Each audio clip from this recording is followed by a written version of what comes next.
descended to the tropical veldt and grassland.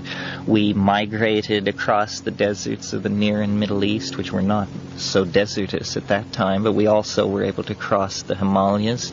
We exist in the Arctic, in the rainforest. We exist at the level of the Witoto or the modern New Yorker. We are adaptable, and this is what has kept our options open, and this is what I think we have to recognize and conserve.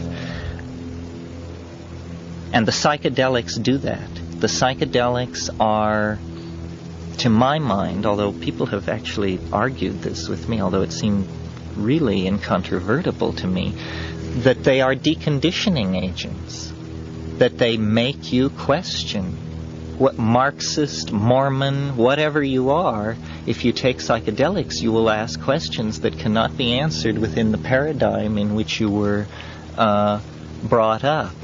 And that's important, because all of these social systems are only means to the next level of ascent. What we see in the Soviet Union today is a hang-up. They have an ideology which allows no means to the next level of ascent. They are caught forever in the Hegelian dialectic. There's no escape. It's hopeless. And so they have occupied an evolutionary niche very successfully. But now what are they going to do? And every society is confronted with this, because every society erects institutions which try to freeze the historical process. It's almost as though we are continuously calcifying, and yet we must not let that happen. I think it was Ludwig von Bertalanffy who said human beings are not machines, but in every situation, given their own will, they will behave like machines, fall into routines, and just cease to examine what is in front of them. So I think that the psychedelic thing is very important. I'm sorry to see it, it's clouded, it's a murky picture. I don't see, I think people should do more of it and reflect, and that there should be much less missionary work. That the goal is not to get as many people stoned as possible.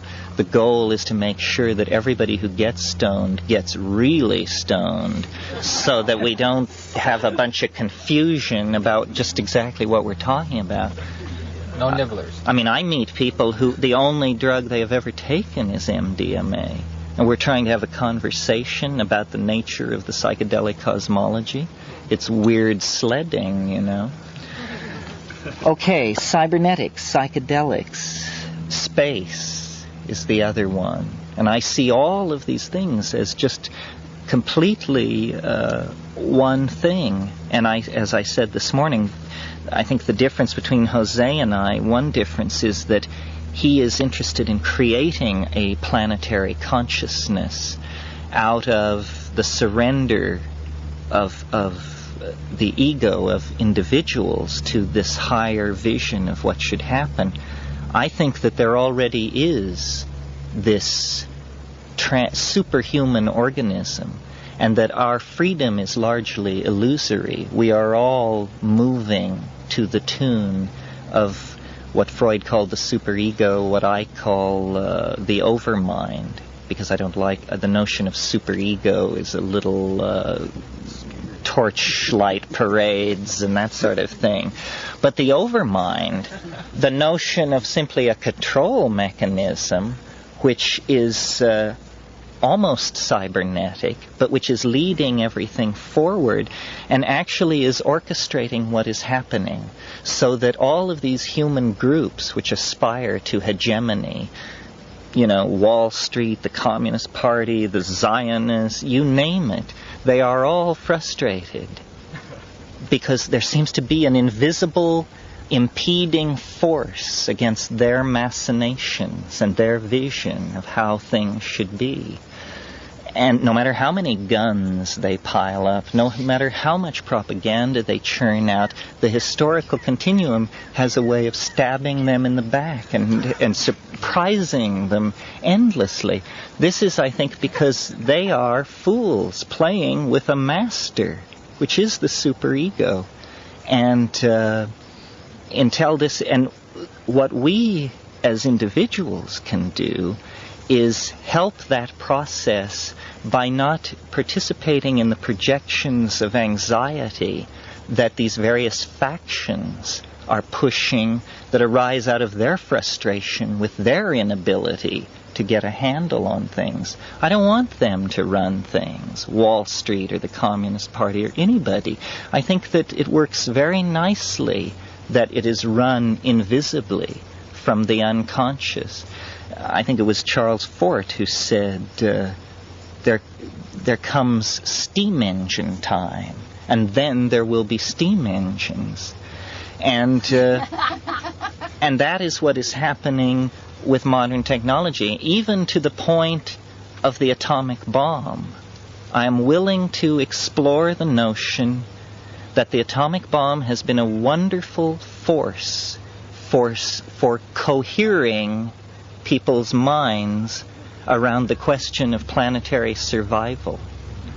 That if we had come out of World War II with aerial bombing and mustard gas but nothing quite horrifying enough to shock people awake, I think it's remarkable that we have lived in such a stable world since 1945, that it has never, only once, was it used against a human population. And my God, think of the hatred and the loathing that is loose on this planet. And yet the bomb has sobered people. And every political movement for social cohesion and enlightenment that is post-1945 has built its rhetoric around the bomb. The peace movement, to some degree, the hippies, the existential response of the Beat generation, all of these rich cultural phenomena have been reflections on the bomb. So the bomb is good. The thing that is important is not to use it. Then it becomes a problem. I think that this thing that has broken about nuclear winter is very interesting. Capitalism is very interested in making money.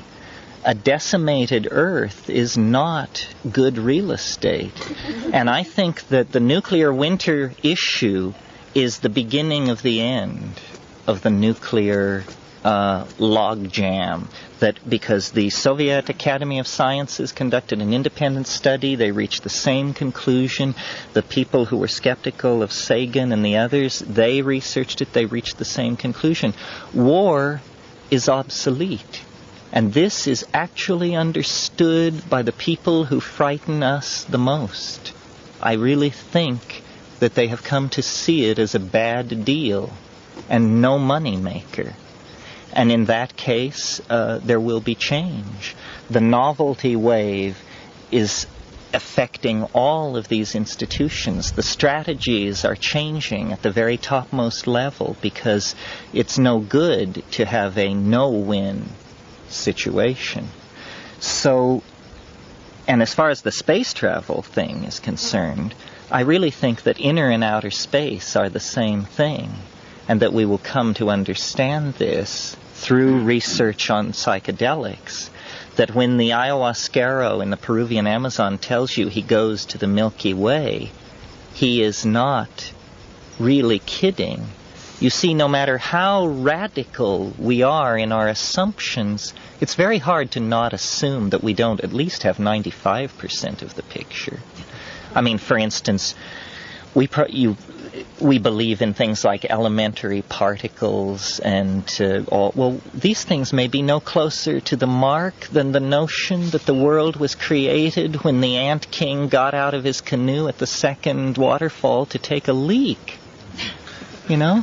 These may be preposterous notions. The polite approach that is usually taken is to say, well, everybody has a bit of the piece. The Mayans had a bit of the piece. The Buddhists, they know something. Those Sufis, they're pretty sharp.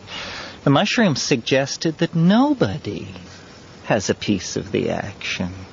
That it's all wrong. It's all completely 100% bullshit. You see?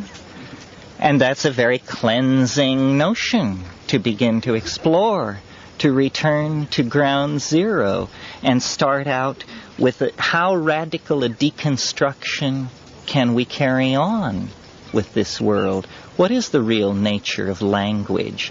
This is what all of these fine theories leave out. It's what mine leaves out. It's what Jose's leaves out. It's that, what is this phenomenon called language, where by making little mouth noises, we coax roughly congruent notions into each other's brains and then gabble joyfully over this achievement, Reality is not made of electrons or quarks or any of these things. It is clearly made of language. And all of these abstractions, the faceless myths that were mentioned this morning, are totally naive about language. They just view it like a fish views water. It's good to speak clearly, that's important. But other than that, they haven't a word to say about the epistemic basis of language. Science is most guilty of this because science is a very old institution. Consequently, its most fundamental assumptions were carried out in the atmosphere of greatest epistemological naivete. Things like that the universe is knowable at all. Things like that induction is a good way to think. Induction is when you say, well, if it happened 10 times, it'll probably happen the 11th time. Probably. There's a loaded word that science is very big on.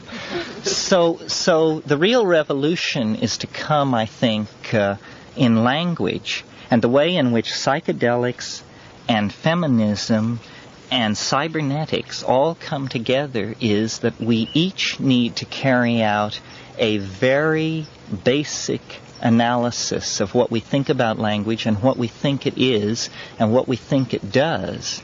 For instance, I've noticed, and this may be because I'm male, but I've noticed that there are all these things flying around which can't be discussed. And I finally realized that they're emotions, is what they are.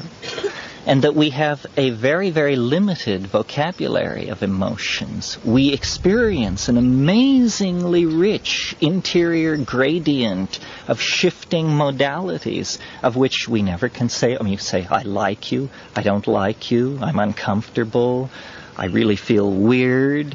This is just like, petroglyphs about emotion.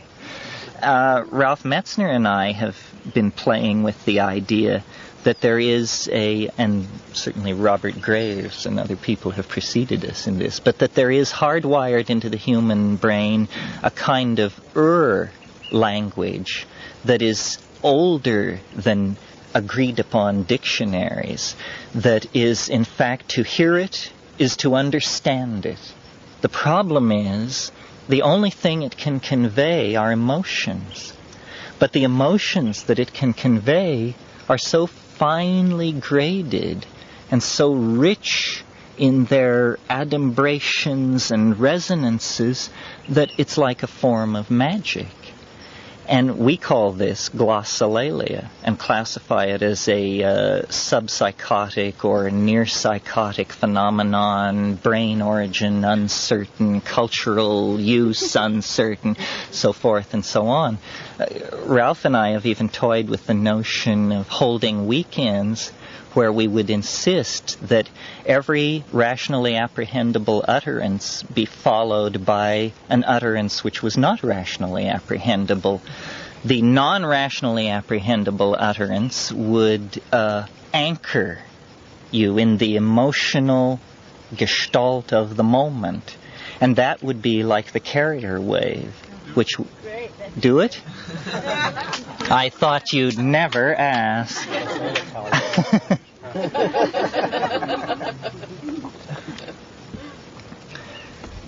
Estidi me hiedig wa waktik bidiging et fed mi zedgel jegwa kwam bedeg aktan mer.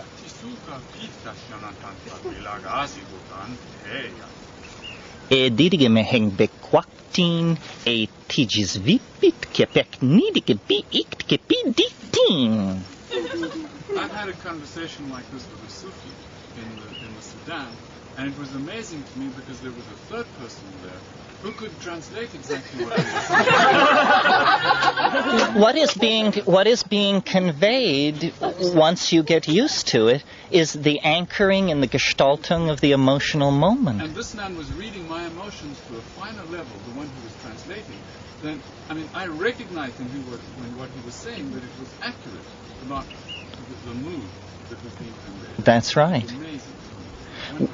You discover these things on psychedelics, but they are clearly subject to creodization, in other words, to being learned, that you can lay down these pathways in the brain, and it's marvelous. But I think this is fundamental to language learning anyway, because this is how the child learns, and how you learn when you're in a foreign country and you don't study from a book. You understand long before you can speak. That's right. And you don't know what's being said, but yet you do come to understand. You can pick it up. And the child is always spoken to in terms which are way above anything of its verbal comprehension, but it understands what you want. So we need to learn to be able to create these linguistic constructs which are not meaning-tied, but which communicate.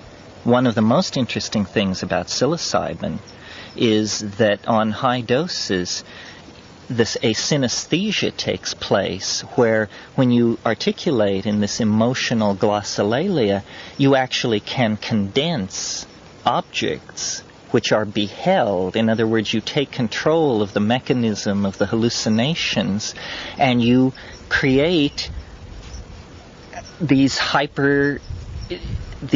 toy-like, jewel-like, self-transforming grammatical complexes. You are speaking some kind of translinguistic language, which is beheld rather than heard. And Philo Judaeus talked about the more perfect logos. And he said the more perfect logos will be beheld rather than heard, but it will pass from being heard to being beheld without ever crossing over a discernible barrier of transition. And I have experienced this, and I think other people have, where you hear the glossolalia like wave, and it comes closer and closer, and then at a certain point it is manifest as a topology. And I think many of the psychedelics communicate in these visual languages. After taking ayahuasca, and sitting with these people in darkened huts in the Amazon, after hours and hours of it, your eyes are just bugging out of your head. You just have spent hours looking and looking and looking and drinking in this visual data.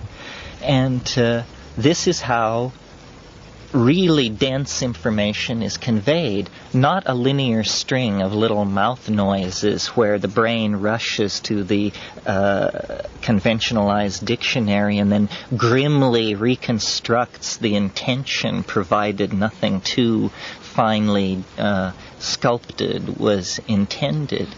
And I think, what's happening with the monitoring of brain states. Ralph Abraham, who was here this morning, is the director of the Visual Mathematics Project at Santa Cruz. Glossolalia, language, drugs, cybernetics, all of these things are the means to transforming the human self-image. It's almost impossible to imagine what a society would be like where this glossolalia held sway equal with speech. I think the pre-Celtic people, the Celts of Ireland, may have been into this because they rarely spoke without punning, and you were expected to pun on multiple levels. And the pun, far from being trivial, is a step toward this hyperdimensional linguistic construct. It's almost like a fractal. A pun is a word with 1.5 dimensions or more in it. And it resonates. This historical, this vision that I conveyed this morning of the co-presence of resonant epochs in time could only be conveyed if someone could transform their language in such a way that it was implicit that this was happening, and we were all noticing it and experiencing it the way we are noticing and experiencing the greenness of this tree, the fall of the sunlight through the leaves. We could also be experiencing the ebb and flow of Mesopotamian empires and Hellenistic religions and so forth and so on.